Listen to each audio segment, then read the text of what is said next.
In this video, we're going to start a little more thorough examination of how to choose a broker. And this is a very important issue, more so than the bonuses they offer, promotions they offer. The issues being minimum lot sizes and some of the structures of the accounts that are available, and how these impact the strategy you might be using, and especially so in the use of expert advisors. We're going to start out here by looking at the impact of minimum lot size settings that are offered on various broker accounts. We've got three basic issues here. One of them is with experts that use incremental, what I call position strategies, where you're increasing lot sizes and positioning them for profitability, kind of like the accelerator does, and how we have to have a low minimum here because the lot sizes accumulate, and they can accumulate to something rather large very quickly. So we have to have this 0.01 lot size to start with, just to make this expert work without going broke, or we have to have a very large balance on our account to compensate for this type of thing. This is probably not a normal type of expert where people would be trading with commonly, but there are two other issues for, say, standard strategies. One of them is the if you want to use multiple pairs or trade more than one currency at a time. We have a similar kind of impact, and the other issue is money management considerations. Now, we're starting with money management. What money management does in the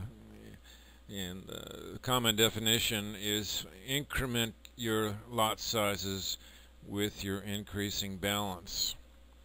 So as the balance goes up, the lot sizes go up. This enhances your profitability if you can sustain a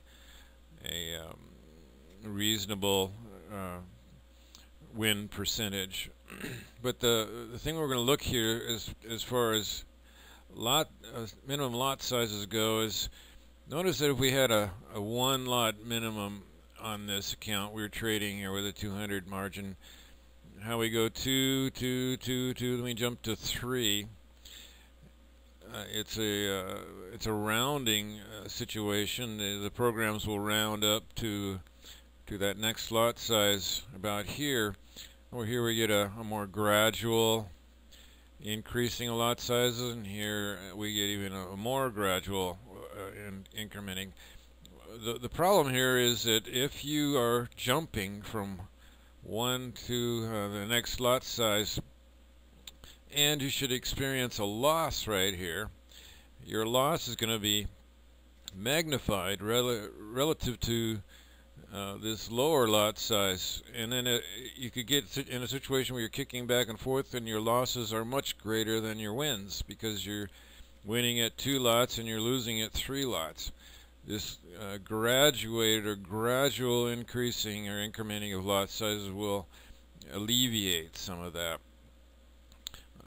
The next issue is, if we're going to be trading multiple pairs and we have to deal with this FIFO rule, then we need to and we want to have an equal balance between our 3 pairs being traded, meaning close as possible to equal lot sizes. So each pair, each expert is contributing equally to the whole system. Then we have to use a number sequence of some kind that's going to be close to 1. That closest you can get is multiplier 9, 8, 7, or in this case we'd be using lots of 9, 8, 7, or 0.9, 0.8, 0.7, or 0.09, 0.08, 0.07. As you see, here's the difference, the graduated difference between those 3 numbers, 14%. But as we go down the line, that graduated difference between a 4, 3, and a 2 and a 1 becomes greater and greater and greater. So the impact or contribution of each pair is widened. It's split. You are not equally contributing here, and also you'll get duplicate lots on some of these situations. So we need to have the more flexibility we have, meaning the less the minimum lot size, we can go to fractional lots on these differentials, the better off we are on trading multiple pairs. Now let's take a brief look at some account types that are available out there. First we'll look at interbank.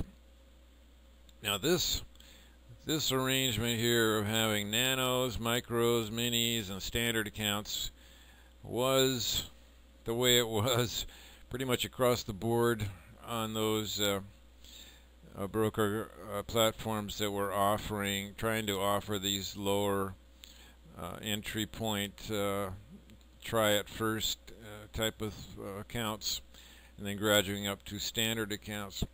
These are a mess, actually, and IBFX especially had special coding we had to put in there to deal with the way they set up their micro lots. This is becoming kind of passé for a number of reasons. It's just a hassle for them, and it's a hassle for you to graduate up here.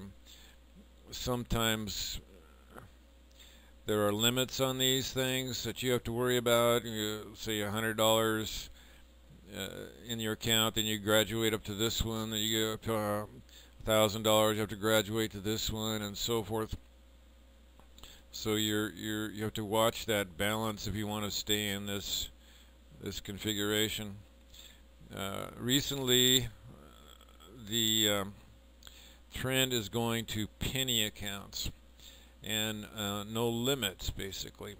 This is, in my opinion, what you want to look for. You put $2 in there, and you have 200 pennies showing in your account. This will right here, like $20 in, and you have 2,000 showing. What this does, as far as the this is an advantage as far as the experts go, because they're seeing this 2,000 figured and trade it exactly like you would trade $2,000. You're not dealing with these $20 micro lot sizes, which is different actually to deal with from an expert standpoint than dealing with whole or larger numbers like this, which are more representative of what you'd trade on a larger account. So it's easy. There's no special coding required for it. It trades just like you had $2,000 in there. And when you want to jump up to something more, you go into this this larger account situation where they have the .01 lot size. And the new trend here is that they do not change this. You have that .01 up to 100,000, $1 million account. It's still fractionalized up there. They probably realize that how that impacts your money management and so forth, so they leave it in there. And then you only need the two. Here's your experimental test one at a small deposit, and this is your full-fledged account when you're ready to trade big time, and that's all you need. And this is eGlobal that's offering this. I think the Russians are way ahead of the Americans on this whole thing. That they moved into this realm, and I think it's going to be going this way across the board eventually. And if we have a choice in our best case scenarios, this is what we want to see. So this is our first introduction to choosing a broker, and I hope you enjoyed it. Thank you for watching.